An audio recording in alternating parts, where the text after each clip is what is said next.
Pax Vobis, salam damai dan sejahtera.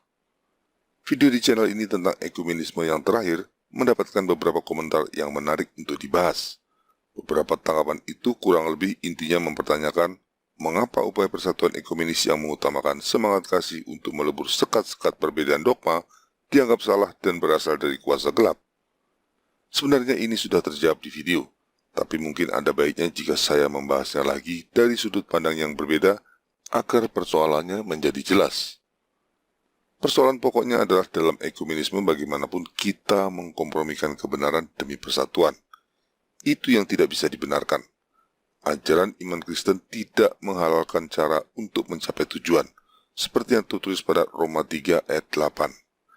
Dengan demikian, mengkompromikan atau mengabaikan kebenaran tidak dapat dibenarkan, sekalipun tujuannya mulia, yaitu untuk mempersatukan Kristen.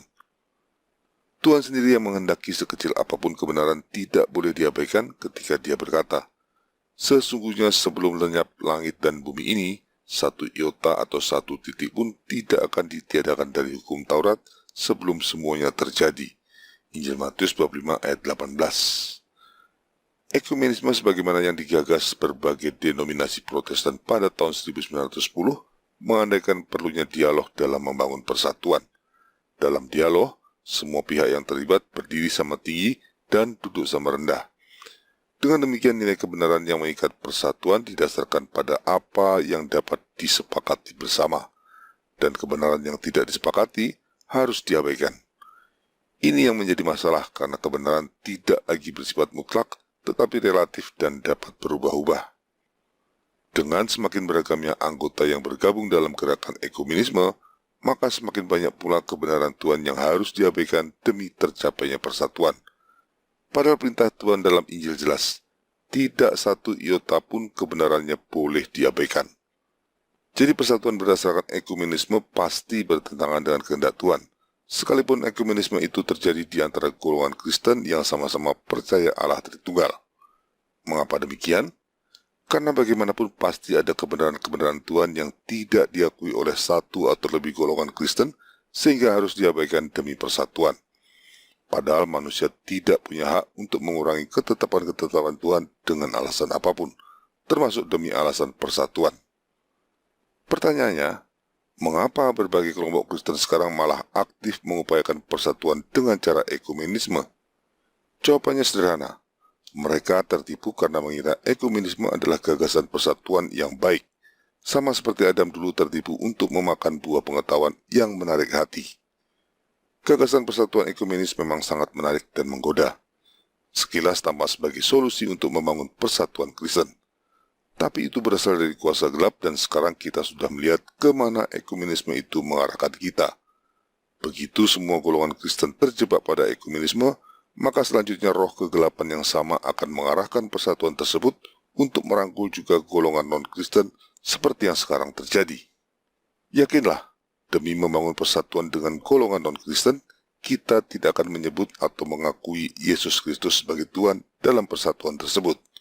Penyebabnya jelas, ketuhanan Yesus akan menjadi ganjalan bagi persatuan. Itu sesuai dengan apa yang dikatakan Tuhan dalam Injil. Barang siapa menyangkal aku di depan manusia, aku juga akan menyangkalnya di depan Bapakku yang di surga.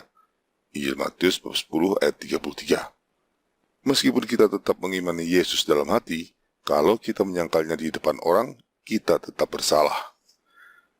Selanjutnya, gerakan persatuan ini terus diperluas dan akan merangkul juga golongan yang tidak percaya Tuhan. Akibatnya Tuhan disingkirkan sepenuhnya demi persatuan. Itulah kemurtatan umat Tuhan yang diinginkan iblis, bapa segala dusta, dari ekumenisme yang ditawarkannya. Dengan kegiatan doa bersama semua agama di Asisi pada tahun 1986 yang digagas oleh Paus Yohanes Paulus II, tanda-tanda yang mengarah pada kemurtatan sudah nampak. Dan melalui dokumen Human Fraternity yang ditandatangani oleh Paus Fransiskus tahun lalu, kita sudah bisa melihat apa tujuan sesungguhnya dari ekumenisme. Dokumen Human Fraternity praktis menghentikan semangat penginjilan dan menandai dimulainya proses persatuan semua agama berdasarkan prinsip kemanusiaan, sesuai dengan nama dokumen tersebut. Dengan kata lain, kita sedang digiring untuk menuju pada kemurtatan seperti yang sudah dinubuatkan oleh Rasul Paulus dalam surat Tesalonika yang kedua, bab 2 ayat 3. Tapi ironisnya, masih banyak juga orang yang tidak sadar padahal buah-buah buruknya sudah begitu jelas.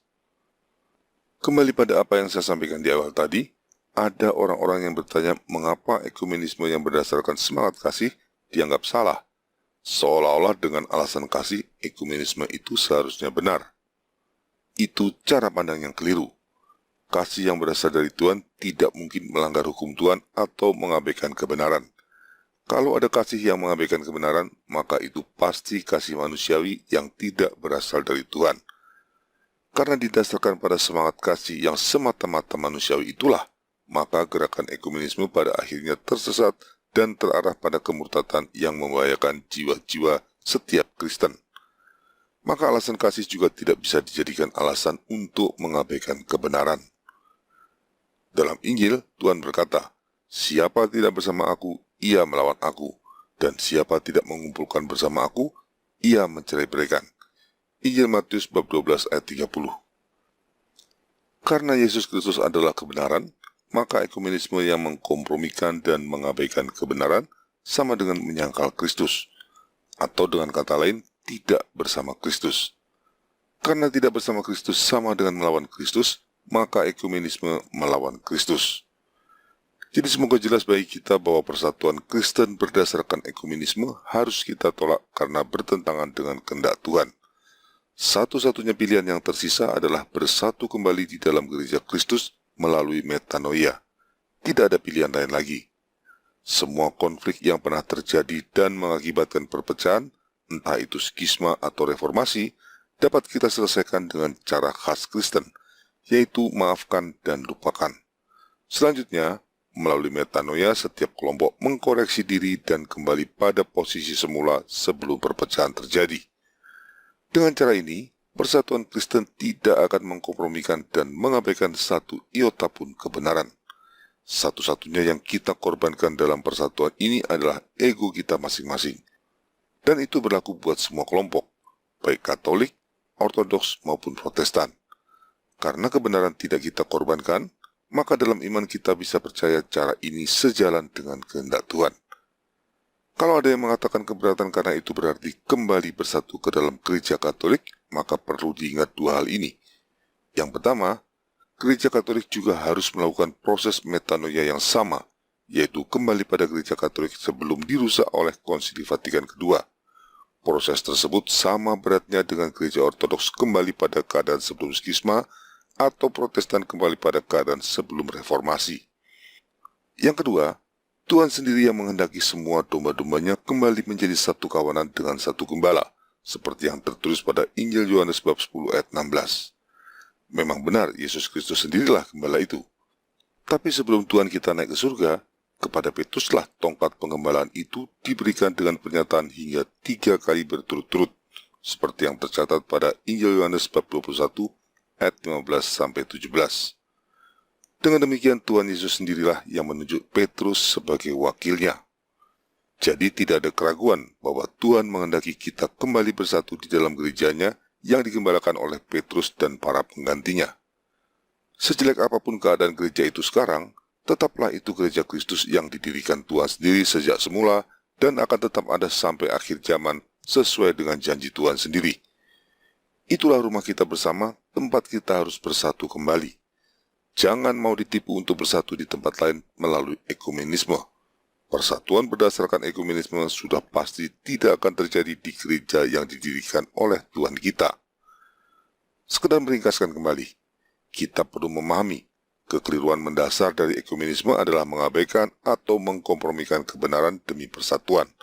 Semakin banyak kelompok yang ingin dipersatukan dalam ekumenisme, semakin banyak pula kebenaran yang harus diabaikan dan dikompromikan. Pada akhirnya, ekumenisme ini akan berujung pada persatuan yang sepenuhnya berdasarkan nilai kemanusiaan dan mengabaikan Tuhan. Dengan demikian, ekumenisme adalah rencana iblis untuk menggiring seluruh manusia pada kemurtatan. Siapapun yang mendukung ekumenisme telah termakan tipu daya iblis yang sangat licik. Sekarang semua kelompok sudah termakan tipuan iblis ini, baik itu Protestan, Ortodoks maupun Katolik. Sudah waktunya kita mengatakan tidak pada ekumenisme dan membangun persatuan Kristen sesuai dengan kehendak Tuhan, yaitu bersatu kembali di dalam satu-satunya gereja Kristus yang kudus, katolik, dan apostolik dengan melakukan metanoia. Ini memang berat, tapi dengan memohon pertolongan Tuhan kita bisa percaya dan berharap bahwa persatuan Kristen yang sejati sebagai satu kawanan dengan satu gembala akan tercapai pada waktunya. Tuhan sendirilah yang menghendakinya dan kita tidak punya pilihan lain. Dari hamba Kristus dan pelayan para prajurit Kristus, Viva Christo Rey.